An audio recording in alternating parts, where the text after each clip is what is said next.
मेरा तीसरा रूल और है, एक साथ कभी भी एक स्टॉक में पैसा मत डालो। मैंने कभी ऐसा नहीं किया अपनी ज़िंदगी में कि 5 लाख लिया, 10 लाख लिया, एक ही स्टॉक में डाल दिया, 2 स्टॉक में डाल दिया, नहीं। मैं अगर कभी तैश में आता भी हूँ तो भी मैक्सिमम मैंने 1 लाख रुपए डाला होगा, और वो भी मैंने कम से कम अपनी टॉप 5 स्टॉक्स जो मैं चुन के रखता हूँ उन पे मैंने डिस्ट्रीब्यूट किया होगा। मैंने कभी भी एक कंपनी में 1 लाख रुपए एक साथ कभी डाला ही नहीं। ये मेरा रूल नंबर 3 है। इस रूल के बारे में क्या कहना चाहोगे आप?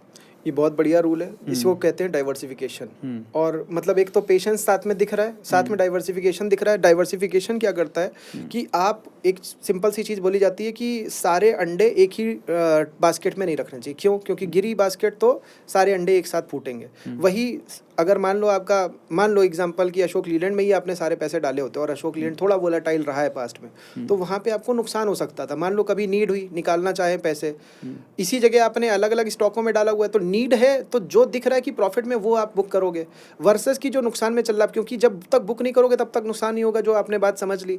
तो वो चीज़ का फ़ायदा आपको इधर से एक तो पहला मिल सकता है। दूसरा फ़ायदा क्या मिल सकता है कि मार्केट में नॉर्मल चल रहा है, बट मान लो किसी इन्हीं में से जो आपने स्टॉक खरीदे उनमें से किसी में बैड न्यूज़ आ गई या रिजल्ट खराब आ गया, तो अब वो गिरेगा, लेकिन बाकी के जो स्टॉक हैं वो बचे हुए हैं, तो वो आपके पोर्टफोलियो को एक सेफ जोन में रखते हैं। मतलब एक अमाउंट आपका अगर पूरे पोर्टफोलियो पे देखोगे तो पता चला 1% माइनस है, लेकिन ये एक स्टॉक आज की दिन में 10% माइनस है, तो ये एडवांटेज मिल जाती है।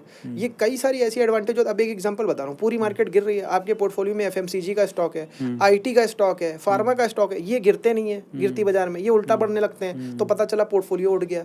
तो ये कितनी बड़ी एडवांटेज हो सकती है। अभी मैं एक स्टडी बताता हूँ, अभी मैंने 15th लाइव जो किया था उसमें बताया था।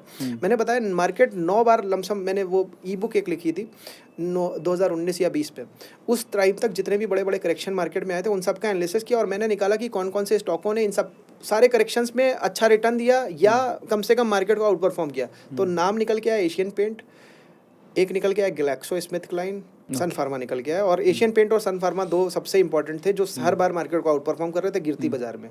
तो ये भी कुछ ऐसे स्टॉक हैं जो अगर हमारे पोर्टफोलियो में हो, देखिए पोर्टफोलियो की बात कर रहा हूँ तो मतलब जो आप एक्चुअल में थोड़ा थोड़ा पैसा लगा रहे हो ना, वो एक्चुअल में आप पोर्टफोलियो को बिल्ड कर रहे हो। आप कई सारे तरीकों के स्टॉक ले रहे हो, तो आपकी एक तरीके से अगर खाने की थाली देखें, उसमें हम सलाद में भी कई सारे तरीके के रखते हैं, चुकंदर भी रखते हैं, टमाटर भी रखते हैं, मूली भी रखते हैं, तो हर एक से अलग अलग तरीके का हमको मिनरल मिल रहा है या प्रोटीन मिल रहा है या जो भी मिल रहा है, वो सब कुछ हमको मिल जाए उसके लिए हमें वो वैरायटी तो रखनी पड़ती है। अब वो वैरायटी अगर हमने रखी और उसमें हमारे पास हर तरीके का स्टॉक है, अब मान लीजिए अगर गवर्नमेंट कह रही है कि इंफ्रास्ट्रक्चर में बूम आना है या रेलवे में आना है, वो अगर मेरे पोर्टफोलियो में है तो उसका मेरे को फ़ायदा मिलेगा, प्लस मेरे पास दूसरे भी कुछ स्टॉक है जो हमेशा से भागते थे, उनका भी फ़ायदा मिलेगा।